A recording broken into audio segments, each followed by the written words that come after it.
I use, for the past 3 or 4 years, in all my teaching, every class that I teach, I use what's called standards-based grading.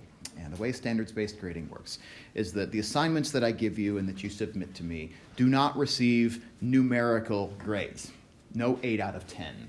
They don't receive letter grades. Oh, you got a C- on this. In fact, they don't receive grades in that traditional sense at all. What I do is I look through them and I say, yes, your work on this demonstrated to me that you have mastered this topic that I asked you about, right? And I'll provide you with some feedback on that. Or, if that's not the case, if I ask you to do something on a quiz and you're not quite there yet and you're not able to demonstrate that you've learned it yet, I'll give you some feedback on it and say, well, hey, it looks like you haven't gotten this quite yet, so you might want to look back at this section of the textbook or get more practice on this. And so I'll try to give you some feedback to help you improve the next time that topic comes along. And once you have demonstrated that you have mastered a topic on a quiz or on an exam or on something that accrues toward topic mastery, then on the back page of your syllabus, where the course calendar is located, I guess I should bring that up here real quick. So at some point, quiz 1 will be available. And I'm going to have you actually do your quizzes for this class mostly outside of class time. So you're going to do your quizzes at home and submit them as pencil and paper that you capture and submit to Canvas. Okay, so there'll be a minimum paperwork happening inside class. I'll have you doing your quizzes outside of the classroom. But let's say that on quiz 1, I ask you to demonstrate mastery in topics B1 and B2, which I'm going to. Those relate to the sections 1.1, 2, and 3 in our textbook. And let's suppose that on that quiz, you're able to demonstrate that you've mastered B1, the changing in tandem outcome. So on your syllabus, you'll check off, okay, I've got a credit mark on the quiz for this topic. But maybe you didn't quite get B2 yet. Right? So I'll give you some feedback on that. I'll give you a mark like the mark called P for progressing. So I'll kind of try to give you some feedback to help you improve the next time. You just won't check this off yet. Okay? And then that topic will come around again. That topic will come around during our revision week that leads into the first exam. So looking at the course calendar, that looks like it's somewhere in late February over here around the 24th, right? So during revision week, you'll have a chance to see that topic again in a quiz-like environment again. And that quiz is going to show up again. That topic is going to show up again on the first exam. That topic is going to show up again on the final exam. You can also, in between those exams, schedule an office revision appointment with me if you haven't quite gotten there yet. Right? So you're going to have multiple attempts throughout the semester for each of the topics that make up this course, in quizzes, in exams, and in my office if you choose to do that. And the bar that I set is once you have mastered twice, so quiz, exam, office revision, whatever, once you've mastered a topic like B1 twice, then you're done with that topic. It becomes a topic mastery checkmark in the middle of your syllabus. Okay. So once you've mastered topic B1, so you've gotten those 2 credit marks, you'll just go into your checklist and check off one of the topic mastery checkboxes. Right? And so what's the ultimate goal here? Where are you getting to? Your final grade this semester is a reflection really of 2 things. The first being how many of the 30 topics in our course have you demonstrated that mastery of by earning credit marks twice on that topic. That is the one major component of your grade. The other component is how many of the various engagement and enrichment activities that are available to you throughout the semester have you completed. Right? That's it. And there's no points, there's no percentages, there's no weights, there's no drop the lowest X, there's none of that stuff. And the reason that I do this is, first of all, for simplicity. You should be able to tell, just based on what this checklist looks like for you at any given time, sort of where is my grade right now. But the caveat to that is that because we don't do averages, the good news is that once you have earned a grade in this course, you cannot lose that grade. It cannot be taken away from you. So once you've mastered a topic area, checked that checkbox, I can't take that check mark back away from you. You've checked it for the rest of the semester. It's there. It's done. You've earned it. You've demonstrated mastery. The bad news is that means that if we're at mid-semester, let's say we're around spring break, and we've seen maybe 15 of the 30 topics together. We haven't seen the other 15 yet. So that means that you're not going to have been able probably to check off enough checkboxes to get you solidly into the B column, for example, even though you might be doing work that most of the time leads a student to a B in that semester. So it's like we're all progressing forward towards those grades, and those grades are out there on the horizon. Right? And once you get past that B line, you have a B for the semester. But until you get there, everything is still not yet Everything is still, we're on the way. So do feel free to ask me at any given point, based on where I'm at right now, where do students in my situation tend to end up in a semester? And it's still a hard question to answer, right? Because what often happens is that the rate at which you check these boxes starts off kind of slow in the semester, and towards the end of the semester, as you get more opportunities to revise the things that you haven't done yet, that rate of checking boxes tends to go up. So it tends to, we can actually talk about it in terms of pre-calculus, which we might even do today. The rate of change of your grade tends to increase as we get closer to the end of the semester. And so that means that, at any point, if you have a question about, all right, so where do I stand based on what's here, feel free to ask me, drop me a direct message. I can maybe come up with some data that kind of show on average how students tend to navigate it, but everyone is very different, right? And that's what I like about this grading system, is that if you are one of those students that learns and gets things right away, then this system is fine, because you're just going to be checking every box that sort of comes along, and you're going to make progress linearly towards your grade. If that doesn't describe you, if you feel like in general it takes you a little bit longer, it takes more attempts to kind of iron out things and absorb them, that's fine. This grading system is set up so that you don't suffer for that. Your grade doesn't suffer for that. Because once you master it, whether it's on your first attempt or whether it's on your 6th attempt throughout the semester, mastery is mastery. And the person who got it right the first time and the person who got it right the 6th time are both getting the same mastery grade for this. So that's what I don't like about traditional grades, is that not only do they expect you to learn, they expect you to learn on my timetable, in a way, right? If you're not ready for this topic when I give you the exam on that topic, your grade suffers, even if you master that topic later. So that's kind of my rationale for why I grade like this.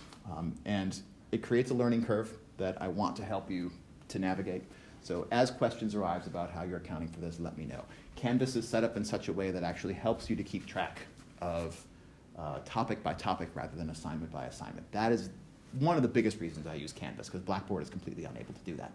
Blackboard only knows assignments. Quiz got this grade. Test got that grade. But Canvas knows topic has been mastered yet. Topic has not been mastered yet. So it's much more suited to my teaching style. So the final exam, let's say that I come into it with having completed the B bundle. And that would mean that I've had to have checked all these boxes. So I've mastered this many of the topics in the course. So for the B bundle, you have to have mastered all 6 of the algebra background topics. Those are the A topics, as well as, what would this be, 12, 15, 18 of the other topics in the course. And you have to have checked all these boxes down here. So I have to have completed at least 80 of the available engagement and enrichment exercises for the course. These are things like reading discussions, the group preview activities you upload, that kind of stuff. So these are lower stakes things. So if I come into the final and I've completed the B bundle, so I've checked all these check boxes. And then let's say that I take the final exam. It tests you on 24 of the topics of the course. And let's say that I get 16 out of 24 of those topics are mastered on the final exam. Then that means that I check this checkbox here for 16 to 19. And the grade that I get for the semester is my bundle grade, just flat. So I would just get a plain old B, okay, if that's how I did on the final exam with this work bundle. If I got 18 out of 24,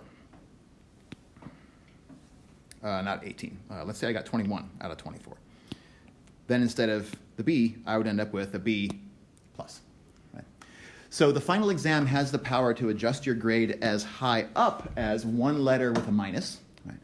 So if I got 23 out of 24 with this bundle, I would end up with an A minus instead of a B. Right? But it also has the opportunity to lower your grade by 1.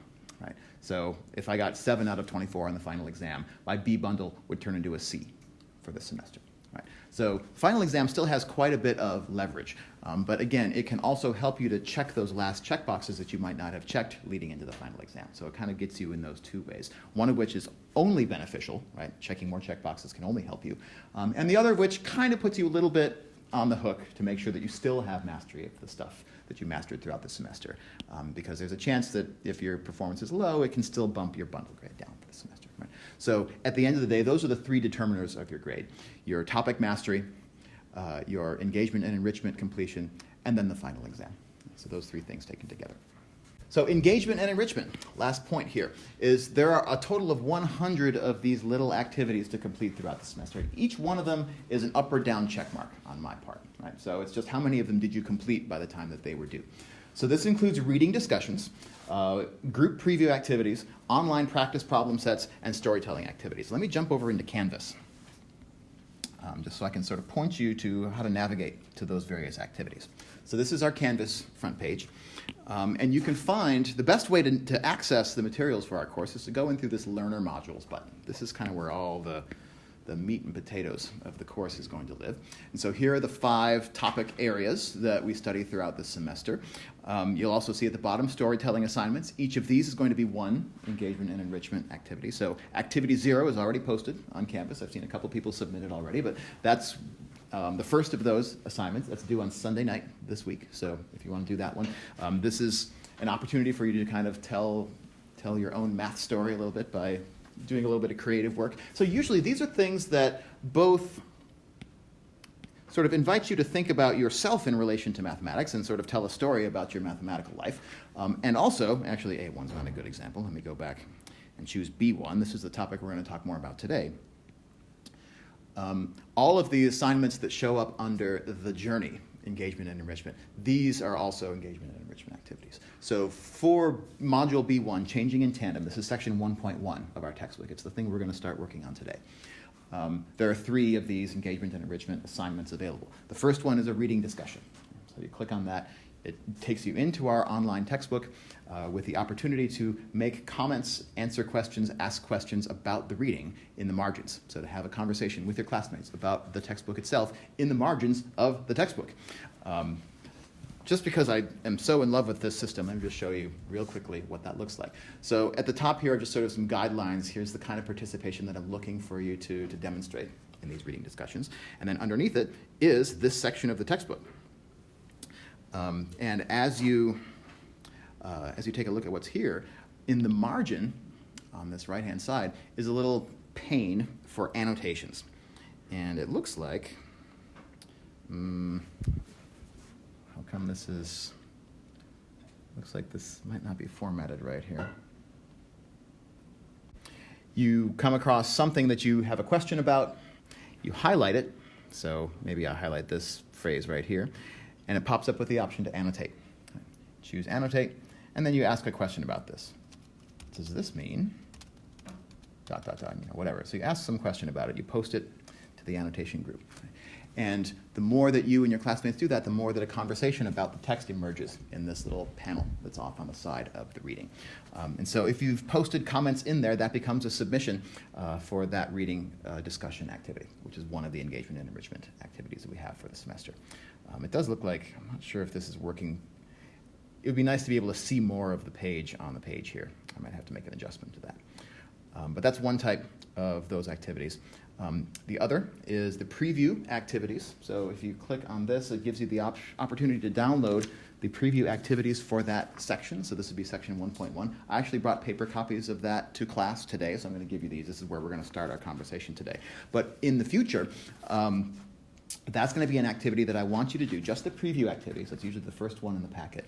I want you to do that activity with your group, so collaborate via Slack to decide what answers you want to submit, and then capture and upload a copy of your answers for that preview activity to Canvas for that assignment. And that's our only assignment that gets submitted as groups this semester, so as long as one person in each group submits, that submission goes for everybody in that group. Everybody gets the engagement point for that. The third, then, is the web work practice sets. These are not available quite yet, but these are just going to be online practice homework problems. And if you've completed one of those assignments to 100%, which you can redo the problems as many times as you need to get to that 100%, but as soon as you get to that 100%, that becomes one engagement and enrichment point also. So yeah, best way to find those is just to go to the individual modules inside of Canvas. They're the left-hand side pane. And then the right-hand side pane, this is where links to the quizzes and exams are going to show up when the quizzes and exams are available. And those are the ones that accrue towards topic mastery. These ones are for engagement and enrichment.